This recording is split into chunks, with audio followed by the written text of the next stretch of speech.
এখন একটা logo design করব। অলরেডি আপনারা আমার ফিঙ্গারপ্রিন্ট দেখতেছেন। আমি একটা গোলাকার করে নিলাম, তারপর এটাকে হোয়াইট করে নিলাম, তারপর গোলাকার করে নিলাম। এটাকে মিডলে বসাতে হবে।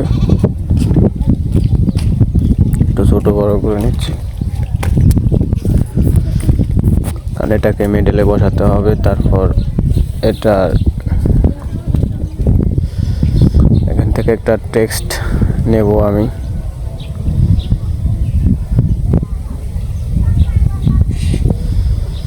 একটা টেক্সট নেব, প্রথম টেক্সটটা নেব এ।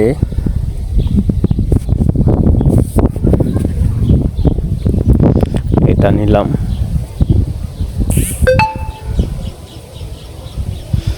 তারপর দ্বিতীয় আরেকটা টেক্সট নেব, দ্বিতীয় টেক্সটটা নেব প্লাস।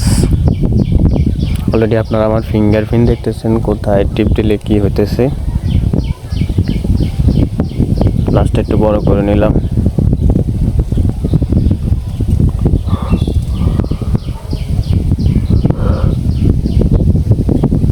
আমি অবশ্যই বলে দিচ্ছি, এই অ্যাপসটার নাম হচ্ছে পিক্সেল ল্যাব। পিক্সেল ল্যাব দিয়ে এডিট করলে সকল লোগো কিংবা কোনো ডিজাইন, কোনো লেখা আপনি খুব সহজে ইউটিউব থাম্বনেল অনেক কিছু করতে পারবেন। আর যদি আপনারা না পারেন অবশ্যই আমাকে ইনবক্স করবেন, আমি করে দেবো ইউটিউব থাম্বনেল, লোগো ডিজাইন, বিভিন্ন লেখা, ইমোশনাল লেখা, অবহেলিত লেখা, যে কোনো লেখা যদি লিখতে হয় সুন্দর করে ফেসবুক পেজে দেওয়ার জন্য অবশ্যই বলবেন, আমি করে দেব। তো আমি এগুলাকে একটু এখন এডিট করে নেব মেডেলে বসিয়ে। আমি এখন এগুলাকে মাই ফন্ট দেব।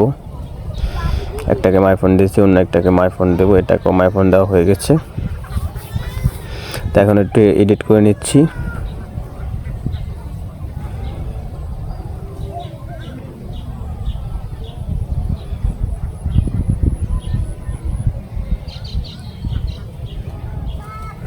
তো আমার মোটামুটি প্রায় এডিট শেষ হয়ে আসেছে দুটোটার।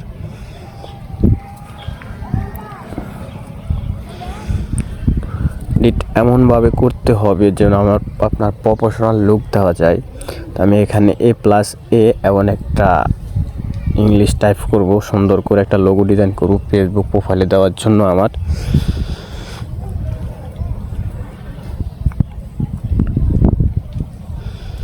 তো অলরেডি আমি প্লাসটা আবার নেব।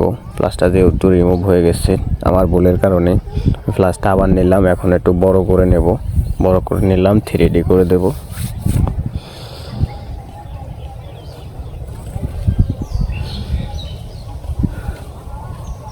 এখন এটাকে একটু এডিট করে নিতে হবে, এবি ফন্ট দিতে হবে। তারপর একটু এডিটের কাজ আছে, আমি ফন্টটা দিলাম। এই যে এটা একটু গাঢ়। ফন্টটা দেওয়া শেষ। তারপর এটাকে একটু ঘুরিয়ে নিচ্ছি, 3Dটা একটু দেখার জন্য রোটেট করে নিচ্ছি। তারপর একটু বড় করে নিলাম। এখন আমি এগুলাকে পিএনজি দেব, কিছু পিএনজি অ্যাড করব এখানে। আমি আরও কিছু লেখা অ্যাড করব, যেহেতু এটা ইমোশনাল কোনো লেখা, সেজন্য আমি আবার একটা টেক্সট লিখব, নো লাভ সিঙ্গেল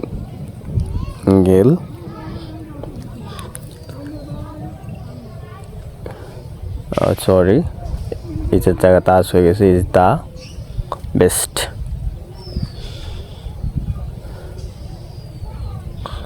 তো এটাকে আমি ওই জায়গায় নিয়ে বসাবো সুন্দর করে ঘুরিয়ে রোটেট করে।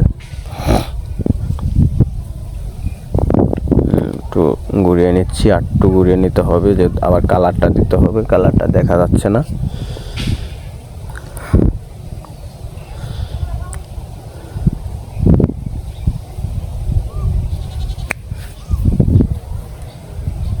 কালারটা দিয়ে দিলাম। এখন এটাকে 3D করে নেব।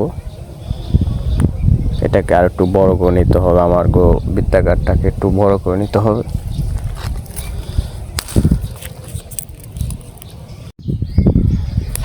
তারপর এটাকে আমি একটু বড় করে নিলাম। তারপর এটাকে মাপ মতো বসাতে হবে। আমার বসানো শেষ। এবার আমি চলে যাব পিএনজির জন্য। আমার গ্যালারিতে অলরেডি এটা ডিলিট করে দিতে হবে। এটাকে আর একটু এডিট করা যায় সুন্দর করে।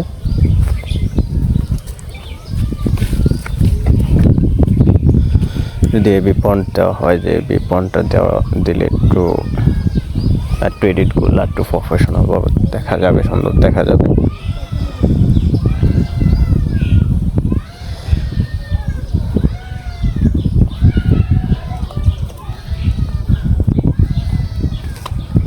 তো আমি এখন চলে যাব আমার গ্যালারিতে পিএনজির জন্য।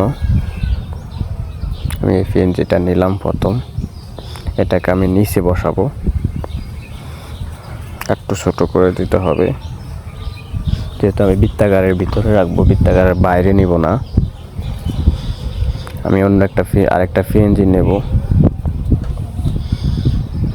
এই যে পিএনজিটা নিলাম, একটু কেটে নিতে হবে, একটু বড় হয়ে গেছে, থাম্বনেলটা ঠিকঠাক মতো আসতেছে না। আমি এটা ডিলিট করে দিলাম। আমি অন্য একটা পিএনজি নেব, এটাকে আবার নিলাম, এবার একটু ছোট করে নিলাম।